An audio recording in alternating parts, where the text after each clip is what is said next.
The White House is resuming construction of a border wall. The Biden administration says they will waive dozens of federal environmental laws to allow for more border wall construction in South Texas.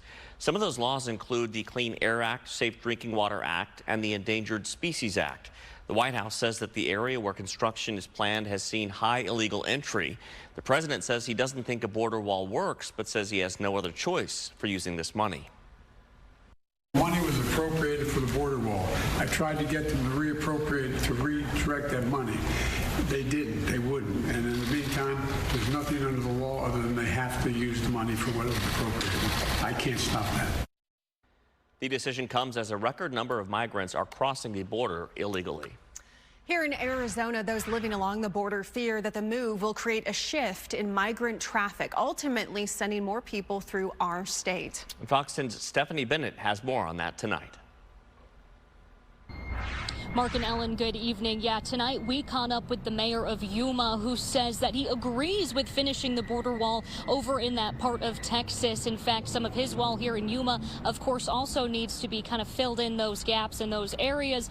But he does say that the impact that could create will then send migrants to other sectors, like over here in Arizona, New Mexico, and other parts of Texas as well. But it's too soon to tell how that will impact us. The wall in Texas should be done just because it's an effective barrier and a force multiplier for Border Patrol. There's no real expectation that it 100% stops people from coming. Over the years, Yuma Mayor Douglas Nichols has seen a lot of change along his section of the southern border. Recently, he says migrant crossings are down, but that could change as all eyes are on Texas after the Biden administration announced it waived 26 federal laws to allow border wall construction.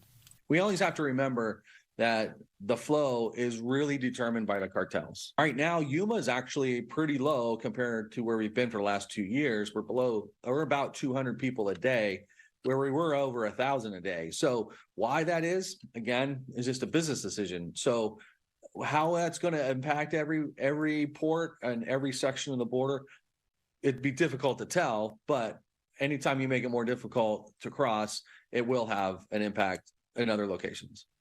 Meanwhile, Dan Stein, president of the Federation for American Immigration Reform, says it's a start, but the administration needs to address the bigger issue here. The current immigration process, he says, is broken. The more people you let in, the more the backlogs get created, the more the political pressure builds, and the higher the numbers. The only way you stop it is by saying you can come in, but no one else can apply, and put down the hammer. The DHS decision is a 180 from Biden's initial proclamation in 2021 to end border wall construction. The Biden administration dug their heels in. They said, we're not going to build one more inch of border wall, and now they're going to build, what, 200,000 feet?